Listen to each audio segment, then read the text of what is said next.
A bridge can look like a simple piece of concrete, but in war, it can decide whether an army keeps moving or starts breaking down. Right now, Ukraine is not only hitting Russian troops near the front line. Kyiv is going after the system that keeps Russia's southern war machine alive. Roads, bridges, fuel routes, supply points, and military corridors linking Crimea to Kherson, Zaporizhzhia, and Donetsk are all becoming part of the battlefield. A fuel truck leaving Crimea may never reach the front. An ammunition convoy may be forced onto a longer road. A repair team may arrive too late. And a Russian unit waiting for support may discover that the real battle was lost far behind it. Before we go deeper, make sure to like, share, and subscribe to Military Force for more clear analysis on the weapons, battles, and geopolitical shocks shaping today's war. Because this is not just about damaged bridges. It is about whether Ukraine can turn Crimea from Russia's rear base into a logistics trap. So how far can this pressure go? And what could it do to Russia's southern front?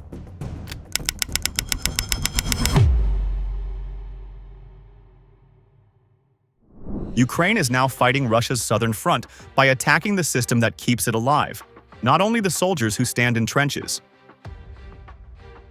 After years of war, the battlefield around Crimea and southern Ukraine has become less about one dramatic breakthrough and more about daily movement. A tank needs fuel before it fires.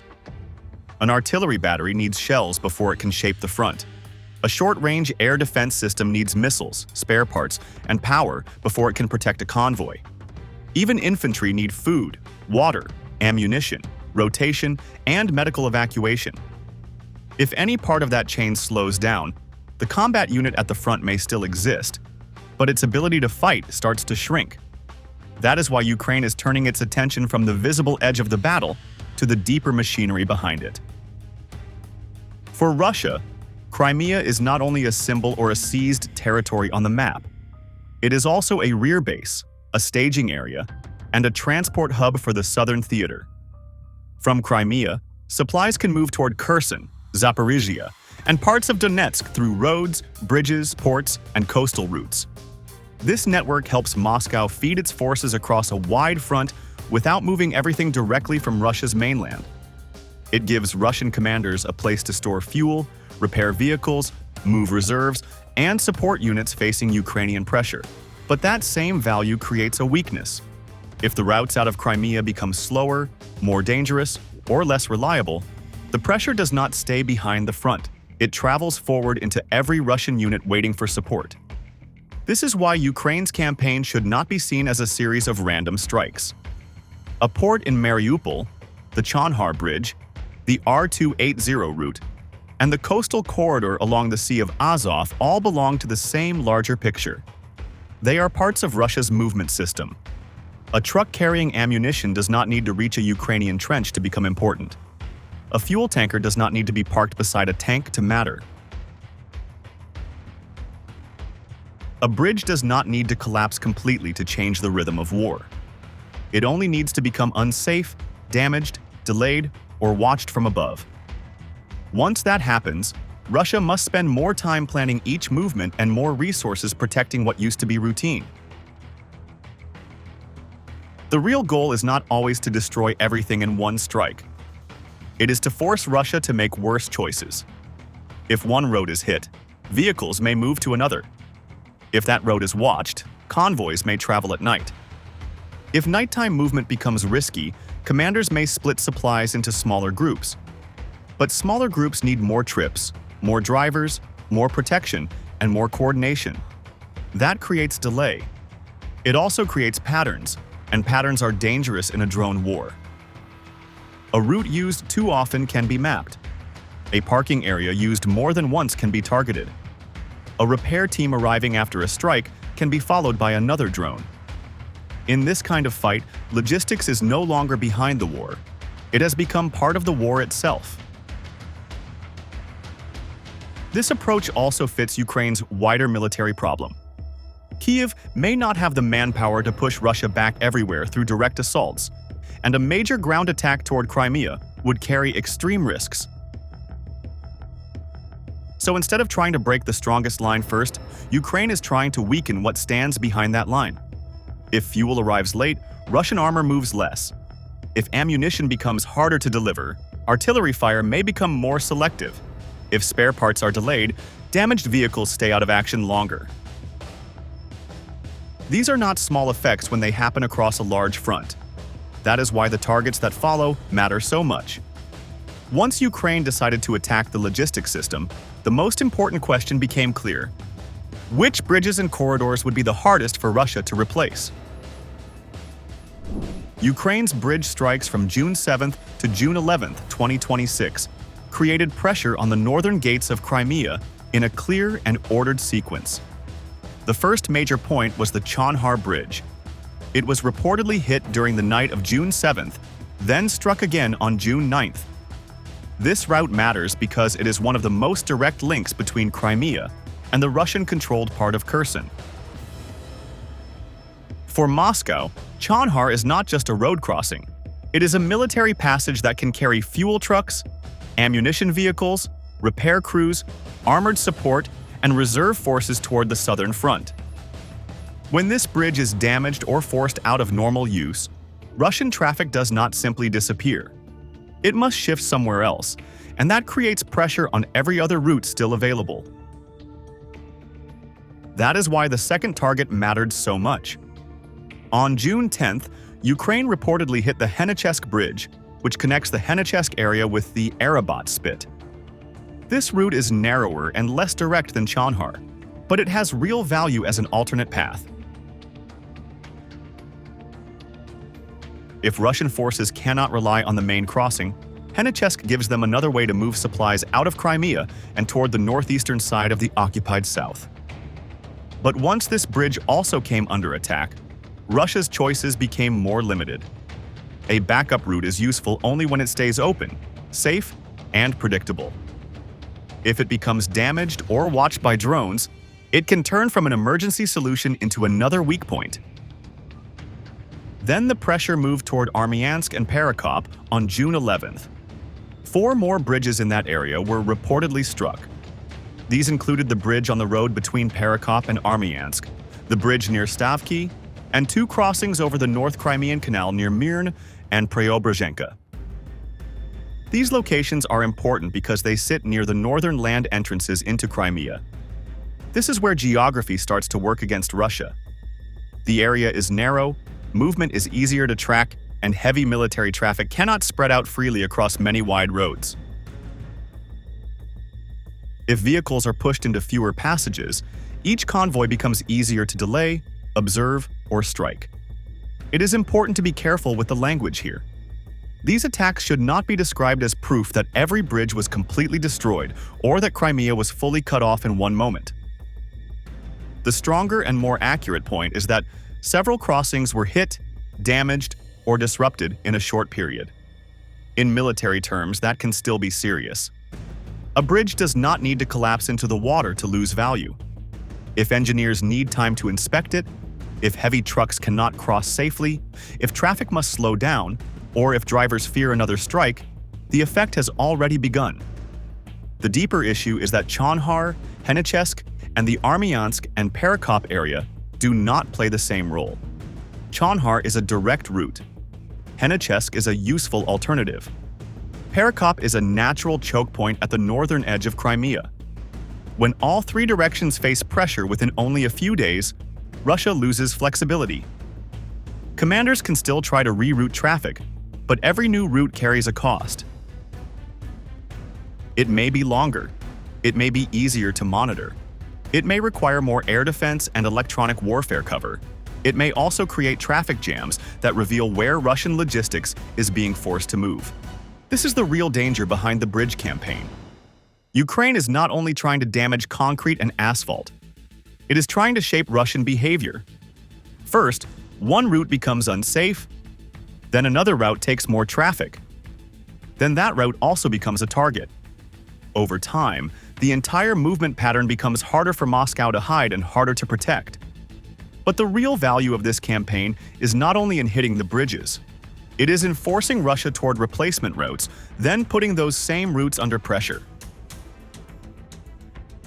Russia's problem became more dangerous when traffic was pushed toward Armyansk and Perekop, because a final route is only useful if it can carry pressure without becoming a trap. After Chonhar and Henichesk came under attack, Russian forces reportedly had to rely more heavily on the northern entrance around Armyansk and Perekop. On paper, that may look like a normal military adjustment. If one bridge is damaged, commanders move vehicles to another road. If one crossing is unsafe, they search for a backup. But military logistics does not work like a simple traffic map. A replacement route must be safe enough, wide enough, and stable enough to absorb the vehicles that have been forced away from other corridors. If it cannot do that, it becomes a bottleneck, and bottlenecks are exactly what drone warfare is built to punish. This is the weakness around Armyansk and Perekop. The area is narrow, and movement there is easier to predict than on a wide transport network. Heavy trucks cannot spread out across endless roads. Fuel tankers cannot disappear into open space. Ammunition vehicles, engineering teams, air defense crews, and recovery units all need usable crossings and nearby staging areas. When too many of these assets are pushed into the same limited space, the route starts to behave less like an escape path and more like a controlled corridor. Russia can still move through it, but every movement becomes easier to watch. The first pressure is time. Vehicles may need to travel farther, wait longer, or move in smaller waves. A delivery that once followed a direct path can become a slower mission with more stops and more risk. That matters because military supply is not only about quantity, it is also about timing. Fuel that arrives late cannot support a planned armored move. Artillery shells that arrive after a fire mission window may no longer serve the same purpose. Spare parts that arrive too slowly can leave damaged vehicles out of action for days. In a grinding war, delay can become a weapon. The second pressure is density. When more traffic is forced into fewer routes, patterns begin to appear. A reconnaissance? UAV does not need to see everything at once. It only needs to notice repeated movement. The same road used too often. The same parking area used before dawn. The same small convoy stopping near a tree line. Once those habits are recorded, they can be turned into targets. This is why rerouting can solve one problem and create another. Russia may avoid one damaged bridge, but it may also reveal the new path that its logistics now depends on. The third pressure is protection. To keep Armyansk and Perekop working, Russia would need more short-range air defense, more electronic warfare, more engineers, more repair teams, and more convoy security. That means more resources are pulled away from other tasks. A pantsir system guarding a supply route is not protecting another base. A jammer placed near a bridge is not covering a forward assault group. Engineers repairing damaged infrastructure must work under the threat of another strike. The rear area begins to consume forces that Moscow would rather use at the front. This is likely the heart of Ukraine's plan. Kyiv does not need to erase every road from the map. It only needs to make each Russian supply trip slower, more expensive, and more dangerous than before. If a bridge is hit, Russia can try to fix it. But if the repair crew is also watched, the repair cycle becomes part of the battlefield.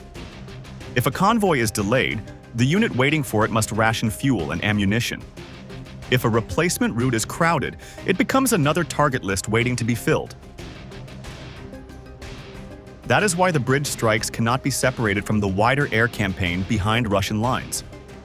The pressure on Armyansk and Perekop is only one layer of the story because Ukraine's medium-range and long-range UAVs are now expanding the hunting zone far beyond the bridges themselves. Ukraine's drone campaign is now turning Russia's rear area into a watched space, where distance from the front no longer means safety. This is one of the biggest changes in the war. For a long time, many people saw drones mainly as weapons for the front line. They were used to hit soldiers in trenches, tanks near the contact line, artillery positions, and small assault groups moving through open ground. That picture is no longer enough. Ukraine is now using medium-range and long-range UAVs to reach deeper into the Russian support network.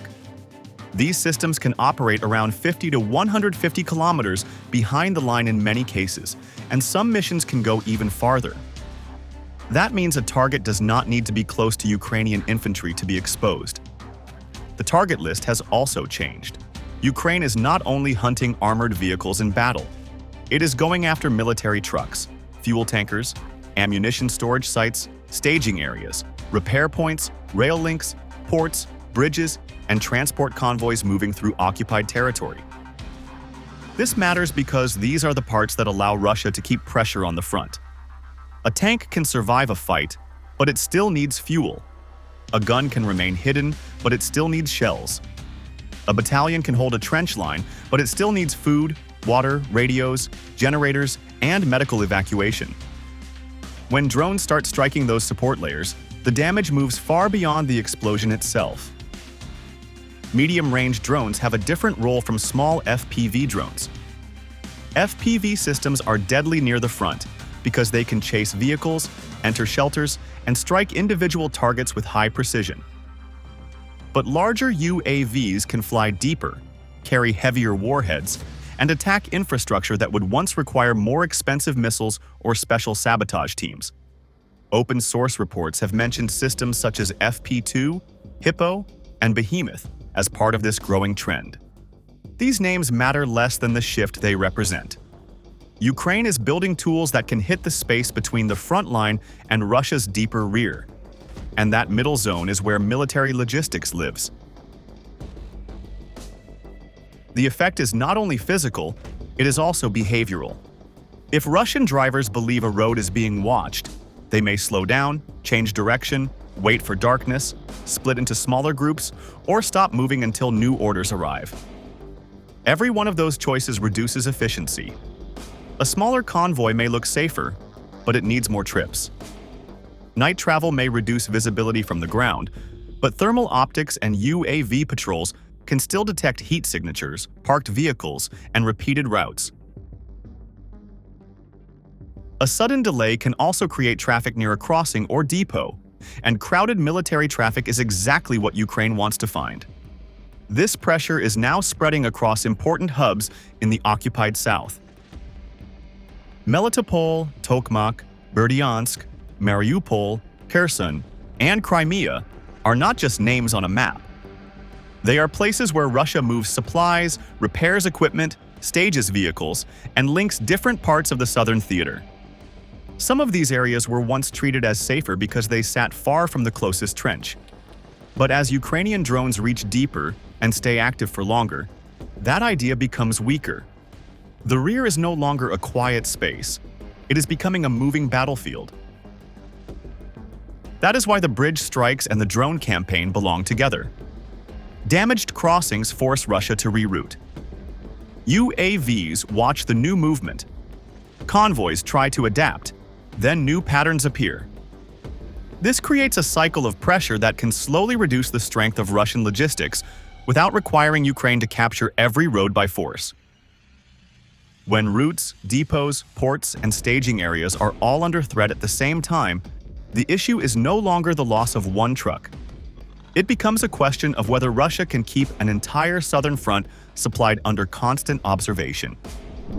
The logistics noose around Crimea could weaken Russia's ability to move, fire, repair, and reinforce across the southern front. According to Ukrainian-linked assessments, around 110,000 Russian troops may be exposed to this growing supply pressure, including about 50,000 soldiers in the southern theater and around 60,000 in Crimea. This number should be treated with caution because it comes from Ukraine's side estimates, not a fully confirmed independent count. But if the estimate is close to the real scale of Russian forces in the area, then the problem is no longer local.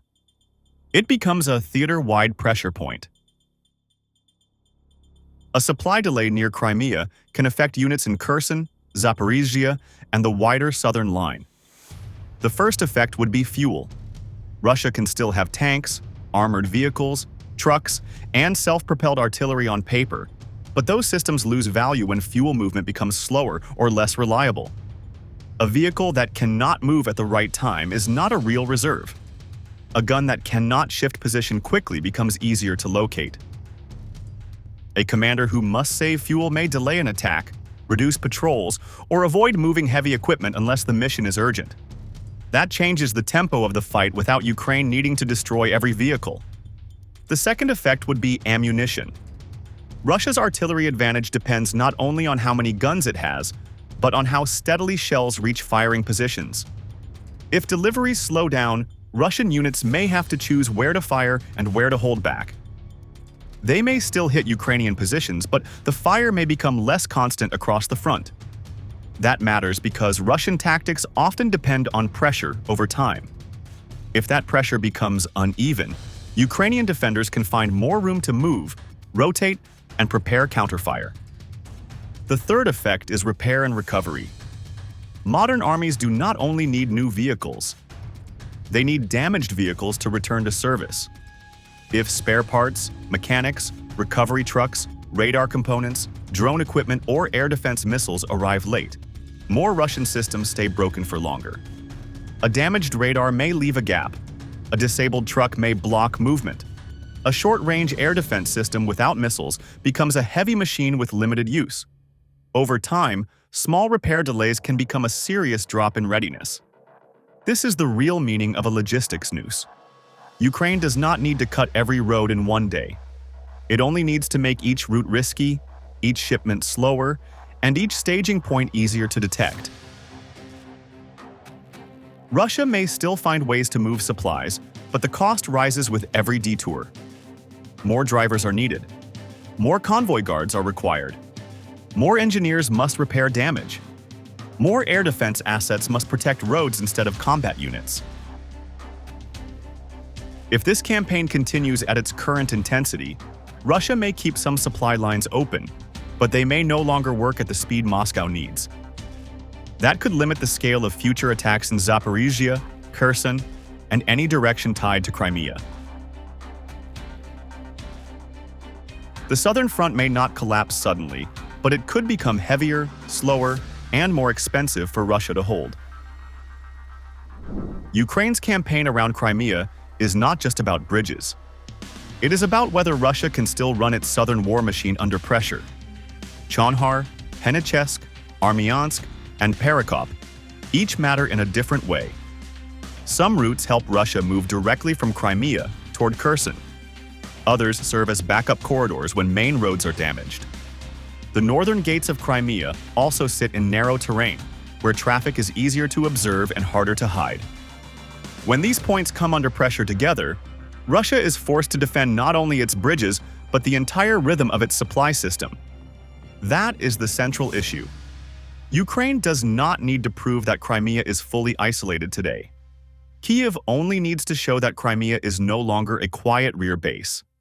If fuel, ammunition, trucks, and reinforcements must move through roads watched by drones, then every supply run becomes part of the battlefield. The southern front may not collapse overnight, but it could become slower, heavier, and more expensive for Moscow to hold. For more clear analysis on weapons, battles, and geopolitical shocks, subscribe to Military Force.